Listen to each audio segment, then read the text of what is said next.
മഹാകവി തുഞ്ചത്തെഴുത്തച്ഛൻ്റെ രാമായണം കിളിപ്പാട്ടിനെ ആസ്പദമാക്കിയുള്ള രാമായണ കഥയാണ് ഞാൻ പറയുന്നത്.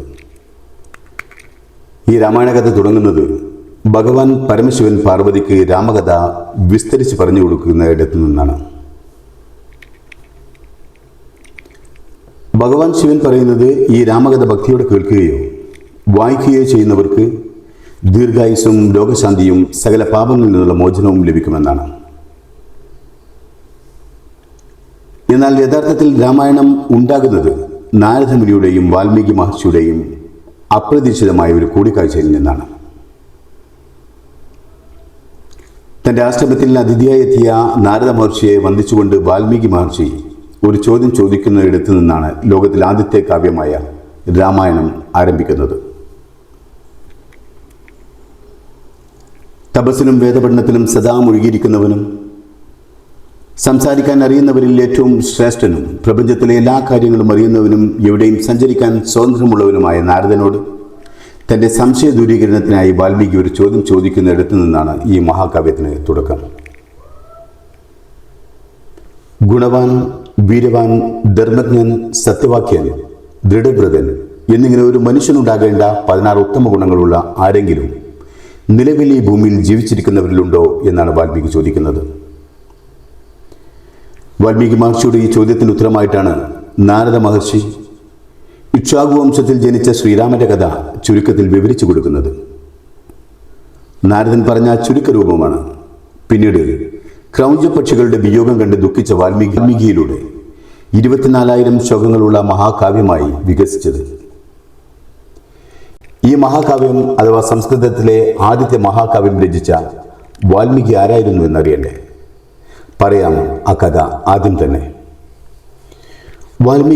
വാൽമീകിയാവും മുമ്പ് ഒരു സാധാരണ വേടനും കൊള്ളക്കാരനുമായിരുന്നു. കൊന്നും കൊള്ളയടിച്ചും ജീവിച്ചിരുന്ന രത്നാകരൻ എന്ന കാട്ടാളൻ, അല്ലെങ്കിൽ വനവേടൻ. ഏറ്റവും കൊടിയ പാപിയായ ഒരു മനുഷ്യൻ മാനസാന്തരം സംഭവിച്ച് ഏറ്റവും വലിയ യോഗ്യാവുന്ന പരകായ പ്രവേശമാണ് രത്നാകരൻ എന്ന വാൽമീകിയിലൂടെ ലോകം കാണുന്നത്. ഉയർന്ന മനസാന്നിധ്യത്തിലൂടെ ഏത് കാട്ടാളനും ഏത് തെമ്മാടിക്കും നന്മയിലേക്ക് ഉയർത്തെഴുന്നേറ്റ് വരാമെന്ന മൂർത്തമായ പാഠം. നമ്മുടെ നാരദ മഹർഷി ജ്ഞാനിയും ത്രിലോകസഞ്ചാരിയും ത്രിലോകജ്ഞാനിയുമായിരുന്നത് കൊണ്ട് തന്നെ അദ്ദേഹത്തിന് രത്നാകരനിലെ സദ്ഗുണം തിരിച്ചറിയാനും കഴിഞ്ഞിരുന്നു. നാരദൻ എപ്പോഴും തൻ്റെ കയ്യിലെ മഹതി വീണയുമായി നാരായണ നാരായണ എന്ന ഭഗവൽ നാമം ജപിച്ചുകൊണ്ട് സ്വർഗം, ഭൂമി, പാതാളം എന്നിവ ചുറ്റി സഞ്ചരിക്കുകയും ഭക്തി പ്രചരിപ്പിക്കുകയും ചെയ്തിരുന്നു. അങ്ങനെ ഒരു ദിവസം നാരദമുനി തമസാ നദിയുടെ തീരത്തുള്ള വേടന്മാർ താമസിക്കുന്ന ഘോരവനത്തിൽ എത്തിപ്പെടുന്നു. ഈ വനം ഇന്നത്തെ ഉത്തർപ്രദേശിലെ ബിദൂർ എന്ന പ്രദേശത്തുള്ള വനമായി കണക്കാക്കുന്നു. നാരദമുനിയുടെ ലക്ഷ്യം രത്നാകരനെ വാൽമീകിയാക്കുക എന്നത് തന്നെയായിരിക്കണം. അതിനാലായിരിക്കണം അദ്ദേഹം തമസാ നദിക്കരയിലുള്ള രത്നാകരനടക്കമുള്ള വേടന്മാർ താമസിക്കുന്ന ഘോരവനത്തിലെത്തിയത്.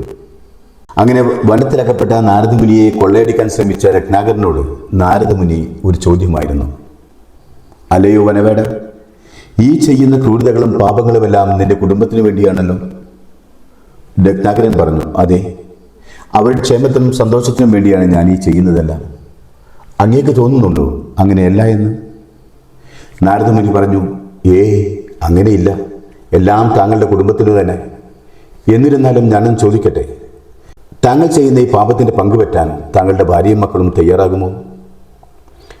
രത്നാകരൻ ഒരു നിമിഷം സ്തബ്ധനായി നിന്നു. അയാൾ നാരദമുനിയോട് ഒന്നും മിണ്ടാതെ തന്നെ തൻ്റെ കുടുംബത്തിലേക്ക് നടന്നു.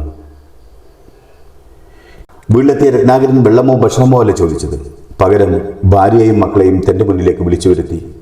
എന്നിട്ട് വളരെയധികം തന്മയത്വത്തോടെ ശാന്തനായി ചോദിച്ചു, നിങ്ങൾക്ക് വേണ്ടിയാണ് ഞാൻ കൊള്ളയും കൊലയും അക്രമവും എല്ലാം നടത്തുന്നത്.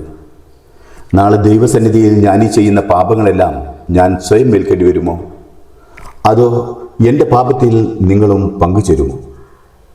ഭാര്യയും മക്കളും ക്ഷിപ്രനേരം കൊണ്ട് മറുപടി പറഞ്ഞു, അതെങ്ങനെ?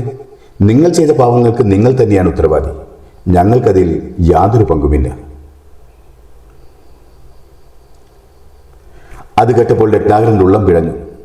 രത്നാകരൻ്റെ മനസ്സ് തുറന്നു.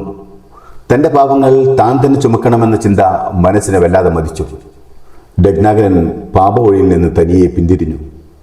സമസ്ത അപരാധങ്ങളും ഏറ്റുപറഞ്ഞു നാരദമുനിയുടെ കാൽക്കൽ വീണ് നമസ്കരിച്ചു.